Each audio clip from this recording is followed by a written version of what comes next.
ফিলিস্তিনের গাজায় ইসরায়েলি বাহিনীর নৃশংস আগ্রাসন এবং হত্যাকাণ্ডের প্রতিবাদে ঢাকা চট্টগ্রাম মহাসড়কে বিক্ষোভ মিছিল করেছে বৃহত্তর চিটাগাং রোড ব্যবসায়ী সোসাইটি এবং তৌহিদি জনতা। মঙ্গলবার ৮ এপ্রিল বিকালে সিদ্ধিরগঞ্জের শিমরাইল মোড়ে এই মিছিল অনুষ্ঠিত হয়। সাদ্দাম হোসেন মুন্নার প্রতিবেদনে দেখুন বিস্তারিত।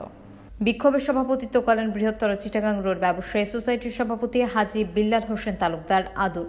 উপস্থিত ছিলেন সাধারণ সম্পাদক শরীফ মাহমুদ, মোহাম্মদ আবুল বাশার সুমন, মোহাম্মদ রেজাউর রহমান বাবলু এবং অন্যান্য নেতৃবৃন্দ।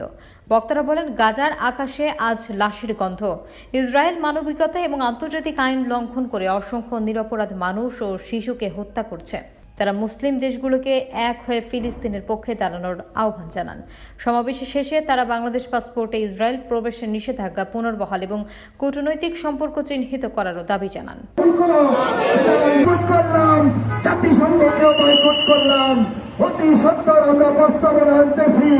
বাংলাদেশের তৌহিদি মুসলমানদের পক্ষ থেকে